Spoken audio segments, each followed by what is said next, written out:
네, 소개 감사합니다. 저는 이제 이선영 선생님께서 말씀해주신 그 연구의 1차 년도 이제 작업으로 이 환자들이 또 환자 가족들이 어떤 어려움들을 겪고 있고 무엇을 원하는지를 좀 더 자세히 알기 위해서 진행한 인터뷰와 설문조사 결과를 말씀드리도록 하겠습니다. 먼저 인터뷰는 저희가 이제 그 몇 명을 선정을 해서 몇 명의 환자와 환자 보호자 그리고 이제 실무 전문가들에게 좀 이렇게 구체적인 인터뷰들을 진행을 하기 위해서 가이드라인을 만들고 개별 인터뷰를 1대1로 모두 진행을 했습니다. 진행하는 과정에서는 이제 저희 의료진이 관여하게 되면 사실 환자분들께서 좀 솔직하게 말씀드리기가 어려우시기 때문에 이제 업체에서 전문 업체에서 이 설문조사와 인터뷰를 진행했습니다. 대상은 진행한 환자 본인 5명, 그래서 3기, 4기, 전이암, 재발암 이렇게 저희가 설명을 드렸고요. 그래서 환자분들이 이해하시는 본인이 3기, 4기, 전이암, 재발암에 해당하는지를 이제 모니터링을 해서 이제 선정을 받았고, 그리고 그 환자분들 중에 치료 기간 중에 1회 이상 요양병원 또는 1, 2차 병원에서 요양을 위한 입원 치료를 받으신 경우로 선정을 하였습니다. 왜냐하면 저희의 이제 연구가 이 요양병원이나 입원을 그러니까 원하지 않는데도 입원을 하게 되는 환자분들이 어떤 이유로 입원을 하게 되는지 그런 상황들을 좀 알기 위해서였기 때문에 그런 경험이 있는 분으로 하였고요. 그리고 이제 진행암 환자의 보호자, 그러니까 5명을 선정을 했는데 환자의 가족으로 하였고, 그리고 이제 환자가 보호자의 연구 참여에 동의하는 경우로 제안을 하였습니다.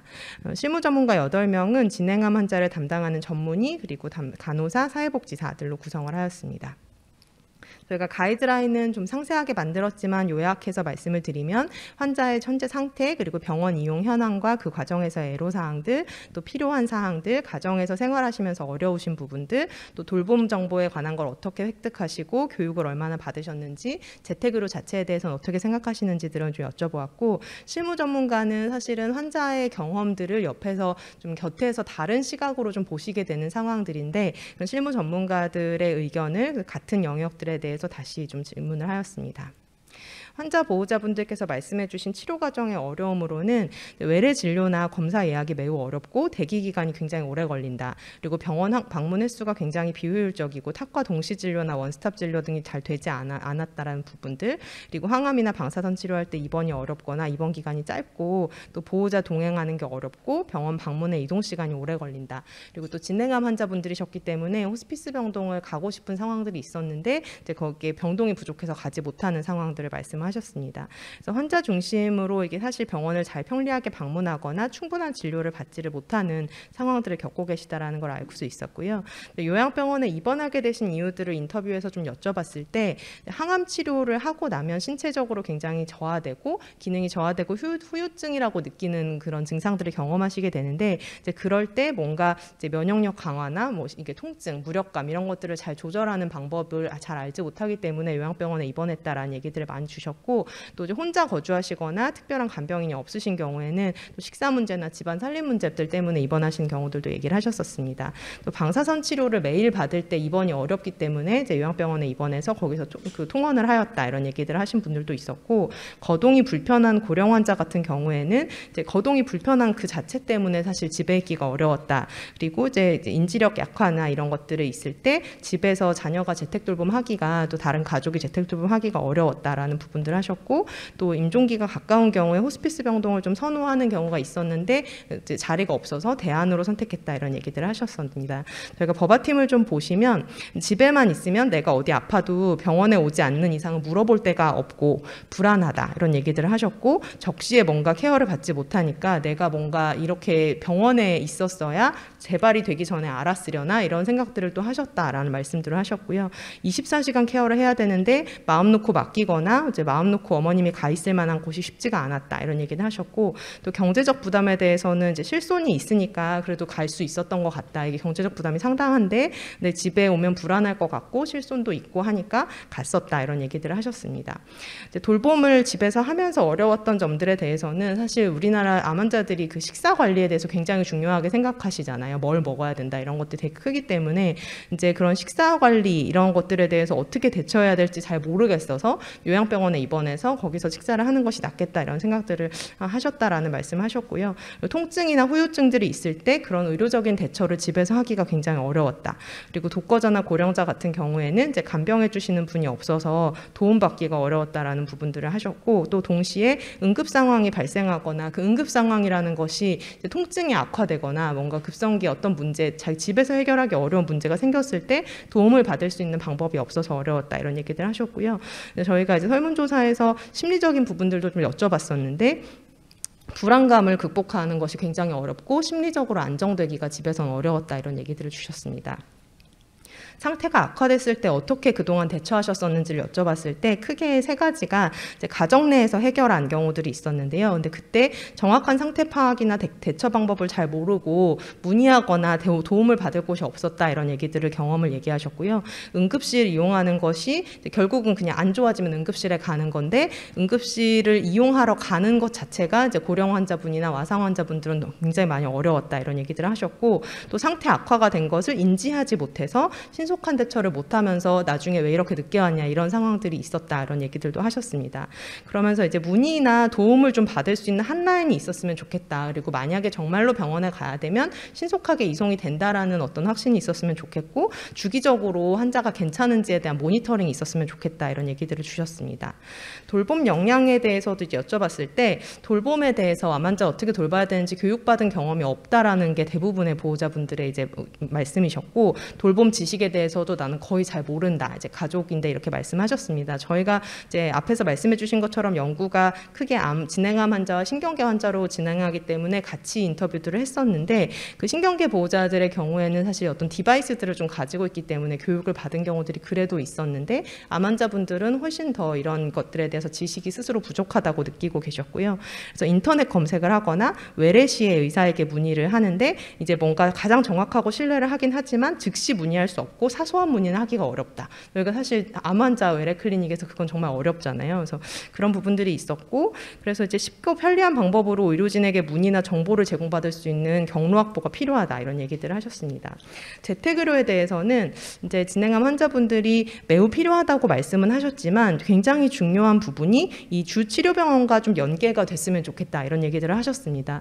기대사항으로 이제 뭔가 응급 상황이 있을 때 환자분들이 말씀하시는 응급 상황과 사실 이제 의료진이 생각하는 응급 상황이 조금 다르잖아요. 근데 이제 그런 상황들이 어쨌든 뭔가 환자분들이 느끼는 응급이 있을 때 의료진의 도움을 받을 수 있었으면 좋겠다 이런 얘기들을 하셨고, 항암 후에 식사 문제, 통증 문제, 다른 후유증들을 관리받을 수 있었으면 좋겠고, 그리고 사소한 문제를 좀 해결해줘서 병원 가는 빈도를 줄여줬으면 좋겠다. 그리고 궁금한 점이나 문제점을 집에서 의료진에게 문의할 수 있었으면 좋겠다 이런 얘기들 하셨습니다. 우려사항으로는 뭔가 응급한 문제가 생겼을 때 적절한 치료가 가능할지에 대해서 좀 걱정이 되고, 재택 방문을 하는 의료진이 계속 바뀌게 되면 환자 상태를 잘 모르지 않을까에 걱정이 되었고, 또 주 치료하시는 선생님과 네트워크가 잘 이루어질지에 대한 의문이 있었고, 또 낯선 사람이 집에 오는 것에 대한 거부감을 표현하신 분도 계셨습니다. 실무 전문가분들, 의사, 간호사, 사회복지사에게 이제 질문을 했을 때는 사실 보호자분, 환자분이랑 비슷한 내용들을 말씀을 주셨는데요. 이제 옆에서 보시면서 보호자의 돌봄 부담이 굉장히 가중된다라는 걸 많이 느끼셨고, 돌봄자가 부재한 환자들이 점점 더 많아진다라는 것들을 얘기를 해주셨었고요. 이런 상황일 때 문의할 전문인이 부재하다. 전문 의료인 컨택 포인트가 없고 인터넷 검색으로 뭔가 정보를 얻다 보니까 부정확한 정보가 많더라 이런 얘기들을 주셨고요. 그리고 이제 대택 돌봄 수준이 뭔가 이 중증 환자의 경우 이 보호자가 환자의 상태 변화를 잘 인지하지 못하고 적절한 의료 제공을 하는 것이 잘 되지 않는 경우들을 많이 보았고, 또 돌봄 자원 부족으로 인해서 방기되는 환자들도 있을 수 있었다 이런 얘기들을 하셨습니다. 그리고 이런 환자들에 대해서 뭔가 돌봄 교육이 이렇게 체계적으로 이루어지지 않아서 보호자분들이 어려움을 겪는 경우들도 많이 보셨다라는 얘기들 하셨습니다. 이제 체계적인 의료 체계상에서 어떤 문제들이 있는가를 좀 봤을 때 의료기관의 요인이 있는데요. 앞에 이선영 선생님 말씀해 주신 것처럼 사실 중증 환자들은 주로 상급종합병원을 이용하게 되는데, 상급종합병원은 급성기 치료에 집중이 되어 있기 때문에 뭔가 만성기 케어 능력은 사실은 상급종합병원이 가지고 있는 능력이 아니기는 합니다. 현재 우리나라에서. 그래서 이제 그런 상황 상황에서 이 환자들이 뭔가 어큐트, 그러니까 급성기 문제가 아닌 문제가 생겼을 때 상급종합병원에서 그것들을 잘 해결해주지 못하고 있는 상황인데 지역사회 1, 2차 의료기관은 또 중증 환자를 보지 않는 상황이기 때문에 이 환자들이 중간에 갈 수 있는 곳이 없는 거죠. 그리고 이제 돌봄 시스템의 요인이 있는데 확실히 돌봄 지원 제도가 지금 이런 환자들이 받을 수 있는 서비스가 장애 진단을 받지 않고서는 사실 없기 때문에 그런 문제들이 있다라는 얘기를 주셨고요. 그리고 중증 환자들이 어쨌든 시간적, 유체적, 경제적으로 병원 방문의 접근성이 낮고 응급 상황이 있을 때 적절한 대처 능력이 좀 부족하다. 그래서 이런 환자들에 대한 돌봄 자원이 뭔가 확대되어야 하고 재택케어 시스템이 강화되면서 네트워크가 좀 잘 생겼으면 좋겠다 이런 얘기들을 주셨습니다. 실무 전문가분들은 재택의료 구축에 대해서 매우 필요하다고 주시면서 사실 저희가 이 우려사항에 대해서 여쭤봤을 때 원래는 이 어떤 어려움들, 제한점들을 말씀을 여쭤본 거였는데 많이 말씀을 주신 것들은 이게 되겠나 하는 것이었습니다. 그래서 사실 지금 현재 기존 제도가 왕진제도도 있고 가정형 호스피스도 있는데 굉장히 비활성화되어 있는 상황이기 때문에 중증 환자 재택의료라는 것이 우리나라에서 가능할까에 대한 우려들을 많이 주셨고요. 그리고 이제 전문 의료 인력 확보하는 것, 그리고 체계 구성하는 것에 어려움이 있을 수 있다. 그리고 기존 병원 주치의와의 협력 네트워크를 잘 만들 수 있을지에 대한 우려가 있다라는 말씀을 주셨습니다. 그렇지만 기대사항으로 이제 환자들이 확실히 의료적으로 좀 나아지는 상황들, 그리고 삶의 질의 향상이 있을 것이고 의료 자원의 낭비를 줄이고 체계적으로 효율화하는 의료 시스템을 만드는 데 도움이 될 것이다라고 의견을 주셨습니다. 모형을 구성할 때 고려할 사항으로는 실무 전문가분들은 어쨌든 좀 핵심 타겟층을 대상으로 해서 시범사업 실시를 해보는 게 좋겠다라고 주셨고요. 그리고 우리가 이미 가지고 있는 장기요양병이나 돌봄휴가 같은 제도들과의 뭔가 연계한 사업들을 통해서 단지 의료적인 것뿐만이 아니라 돌봄이 좀 연계가 되어야 될 것 같다 말씀을 주셨고요. 앞에서 말씀 주신 것처럼 병원과의 유기적인 연계와 협력이 중요하다. 그리고 다학제적인 접근이 필요하겠다라는 것들을 의견 주셨습니다. 저희가 인터뷰를 바탕으로 설문조사로 조금 더 정량적인 결과들을 확인해 보고자 하였는데요. 이제 이거는 이제 한 개의 상급종합병원 외래에서 이 조사원들이 이제 환자분들께 여쭤보고 여기에 해당하시는지, 진행한 환자에 해당하시는지를 여쭤보고 진행을 했습니다. 근데 아무래도 이 설문조사를 진행한다라는 것이 사실 어느 정도 그 퍼포먼스 스테이터스가 좋으셔야 할 수가 있는 상황이어서 저희가 인터뷰를 받았던 그 환자분들에 비해서는 조금 더 컨디션이 좋은 분들이 많았습니다.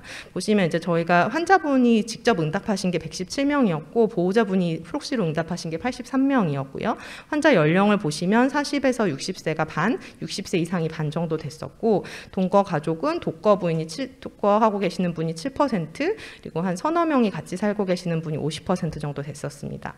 1년 미만인 경우가 37%로 제일 많아서 이런 것들을 보셔도 조금 스테이터스가 더 나은 상태인 것을 보실 수 있고요. 이 COG로 봤을 때 이제 대부분 가벼운 거동이나 집안일 수행할 수 있는 정도에 해당하시는 분이 72%여서 사실상 인터뷰에 비해서는 조금 더 그 경한 상황에 있는 중증 환자분들이 응답을 하신 것을 참고해서 보시면 좋을 것 같습니다. 요양 목적으로 입원 경험이 있느냐라고 여쭤봤을 때 요양병원에 입원했던 경험이 54%에서 있었고 1, 2차 의료기관에서 50% 정도 있었습니다. 지난 6개월간 요양 목적으로 입원 기간이 어느 정도 되냐 여쭤봤을 때 8에서 30일 사이가 한 37%, 7일 이하가 34%였는데요. 입원 이후로는 증상 조절이 50%에 달했고 집에서 지내기 어려운 사정, 여기에는 간병이라든지 다른 돌봄이 없다라는 내용들이 있었고요. 그리고 의료적 처치를 받기 위해서 걱정되고 불안해서 이런 이유들로 병원에 입원하신 것들을 알 수 있었습니다. 요양 목적 입원을 했을 때 불편을 느끼신 분들이 몇 명인지를 봤을 때 200명 중에 121명 정도가 있었는데 응답이 입원한 것 자체로 너무 병원에 있다라는 것 자체가 불편하다라는 얘기를 하신 분이 58%였고요. 그리고 이제 문제점을 정확하게 해결하지 못했다, 환자의 상태를 정확하게 알지 못해서 어려웠다라는 답이 있었습니다. 만약에 이제 환자분이 입원하게 된 이 문제를 집에서 해결할 수 있다면 집에서 계시겠냐라고 여쭤봤을 때 집에서 해결하시겠다라는 분이 한 60% 정도 됐었습니다. 네, 그런데 여전히 병원에 입원하는 게 더 마음이 편하고 병원에 입원하겠다라고 응답하신 분이 40% 있었습니다. 가정에서 돌봄하실 때 어떤 게 어려웠는지 여쭤봤을 때 역시나 응급이나 뭔가 긴급한 상황이 발생할까 봐 두렵다라는 분들이 있었고 식이운동요법 같은 이런 생활 지원이 어렵다. 그리고 의료 지식이 부족해서 상태 파악이나 문제 원인 파악이 어렵다. 그리고 이제 환자 통증 관리나 심리적 안정 관리가 어렵다. 이런 얘기들을 주셨습니다. 뭔가 의학적 조언이 필요한 빈도가 얼마나 집에서 있었는지를 여쭤봤을 때 이제 경한 그룹에 속함에도 불구하고 월 1, 2회, 주 1, 2회에 해당하는 경우들이 꽤 많이 있었고요. 이런 문제들이 생겼을 때 어떻게 해결하는지 여쭤봤더니 주치료병원에 외래 진료 때 묻는다라고 말씀을 주셨습니다. 근데 사실상 저희가 대부분의 상급종합병원 이제 종양 외래에선 사실 정말 짧은 시간 진료를 하게 되기 때문에 이때 이 해결이 얼마나 됐는지에 대해서는 사실 조금 의문이 있는데요. 그리고 40%가 포털 사이트에서 묻거나 검색한다, 환우회나 카페에 묻거나 검색한다, 이런 내용들이 있었습니다. 보호자가 얼마나 돌봄에 대해서 준비가 되어 있는지를 여쭤봤을 때는 이게 이제 준비가 되어 있다라고 응답하신 분들, 준비가 부족하다고 응답하신 분들, 그리고 준비가 되어 있다라고 응답하신 분들의 퍼센트인데요. 저희가 여쭤본 내용들이 신체적인 요구를 돌볼 준비, 정서적인 요구를 돌보는 거, 서비스를 알아보고 적용하는 거, 돌봄 스트레스에 대한 준비, 그리고 응급 상황, 의료 체계에 대한 정보, 이런 것들을 여쭤봤는데 준비가 잘 되지 않았다고 응답하신 분들이 거의 50% 였습니다. 재택의료 니즈에 대해서 여쭤봤을 때는 필요할 것 같다라고 응답하신 분들이 한 80%가 있었고요. 뭐가 좀 도움이 될 것 같냐라고 여쭤봤을 때는 환자 생활에 대해서 좀 식단이나 운동이나 이런 걸 어떻게 해야 되는지 지원을 받았으면 좋겠다. 그리고 통증 관리에 대한 지원, 그리고 간병, 투약 처치 등에 대한 것, 사회복지나 의료비 지원 관련된 것들을 말씀을 주셨고 상당히 많은 20% 정도가 환자 정서적 안정에 대해서도 좀 도움을 받았으면 좋겠다라는 말씀을 주셨습니다. 재택의료를 구성할 때 어떤 요소들이 중요한가라는 거를 여쭤봤을 때는 전문성을 굉장히 강조하셨습니다. 이게 사실 이제 주치료병원의 의료진과 연계되어야 한다라는 것도 좀 연결되는 내용들인데요. 해당 질병 분야에 대해서 전문성이 보장되어야 하고 필요할 때 좀 즉시 도움을 받을 수 있었으면 좋겠고 기존 주치료병원과 연계가 원활해야 되고 개인별 상황과 특성에 좀 맞게 관리되어야 되며 경제적 부담이 없거나 최소화됐으면 좋겠다, 이런 의견들을 주셨습니다.